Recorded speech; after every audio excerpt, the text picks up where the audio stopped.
ফের চর্চার শিরোনামে তৃণমূলের বিদ্রোহী নেতা হুমায়ুন কবির। মুর্শিদাবাদ তথা রাজ্য রাজনীতিতে তার মতো নেতার সংখ্যা সত্যিই কম। মিডিয়ার সামনে তার মুখে ফুটে খুই। সম্প্রতি দলের তরফে শোকজের চিঠি পেয়েছেন মুর্শিদাবাদের ভরতপুরের এই তৃণমূল বিধায়ক। আর এবার মমতা অভিষেক দুজনার কাছেই জোর ধমক খেলেন নেতা। তবে ওই যে স্বভাব যায় না মলে।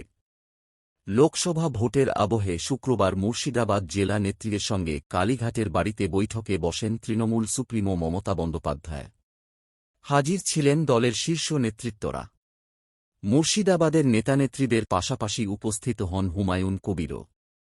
সেই বৈঠকেই মমতা বন্দ্যোপাধ্যায়ের কাছে তিরস্কৃত হন বিধায়ক। বৈঠকে সকলের সামনেই ভর্ৎসনার সুরে মমতা কবিরকে বলেন, তুমি প্রেসের, সংবাদ মাধ্যম সামনে দলের ব্যাপারে একটু কম কথা বল। তৃণমূল সেকেন্ড ইন কমান্ড অভিষেক বন্দ্যোপাধ্যায়ও এই বিষয়ে সতর্ক করেন তাকে। তবে কোথায় কি? নেত্রীকে কথা দিয়েছিলেন তিনি মিডিয়ার সামনে আর মুখ খুলবেন না। এদিকে বৈঠক শেষে বাইরে বেরিয়ে সংবাদ মাধ্যমের সামনে বিধায়ক। সূত্রের খবর, এদিন বৈঠকে বিধায়কের আচরণ নিয়ে ক্ষোভ প্রকাশ করেন অভিষেক। মিডিয়ার সামনে দল সম্পর্কে করা মন্তব্য নিয়েও তাকে সতর্ক করেন অভিষেক।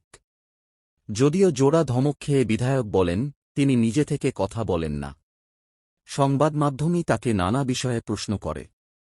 এরই মধ্যে কবিরকে ধমক দিয়ে মমতা বলেন, তুমি বড্ড বেশি কথা বলছ। দলের প্রধান আরও বলেন, তুমি একটু কম কথা বলো। মিডিয়াকে সব বলা বন্ধ করো। দল সূত্রে খবর, বৈঠকে নাকি অভিষেক কারও নাম না করেই বলেন, জেলায় ভালো ফল হচ্ছে, পঞ্চায়েতেও জিতেছি। কিন্তু কিছু কিছু নেতা যদি ভাবেন জিতে মৌরসি পাট্টা জমাবেন, তাহলে ভুল ভাবছেন। প্রসঙ্গত, সম্প্রতি পঞ্চায়েত নির্বাচনের আবহে বিধায়কের সঙ্গে তৃণমূলের মুর্শিদাবাদ মর্শেদাবাদ সাংগঠনিক জেলার সভাপতি শাওনি সিংহ রায়ের সংঘাত সামনে আসে। আগে থেকেই পঞ্চায়েতের প্রার্থী নিয়ে হুমায়ুনের মনে ক্ষোভ ছিল। এরপরই মনোনয়ন পর্ব প্রত্যাহারের শেষ দিনে সেই প্রার্থী শাওনি সিংহ রায়কে কড়া হুঁশিয়ারি দেন নেতা। এমনকি চাঁচা ছোলা ভাষায় মুখ্যমন্ত্রীকেও আক্রমণ করেন। তার আগে খোদ তৃণমূল সুপ্রিমো মমতা বন্দ্যোপাধ্যায়কে অন্ধ ধৃতরাষ্ট্র বলে তোপ দেগেছেন হুমায়ুন। আর তারপর থেকে দলের অধিকাংশের কাছেই চক্ষুশূল হয়ে উঠেছেন তিনি।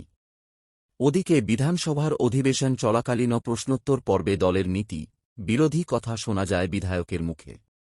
হুমায়ুনকে দলের তরফে শোকজের চিঠিও হয়। এরপর অবশ্য হুমায়ুনও কিছুটা শান্ত হয়। এরই মধ্যে গতকালের বৈঠকে মুখ বন্ধ রাখার পরামর্শ দেওয়া হয় নেতাকে।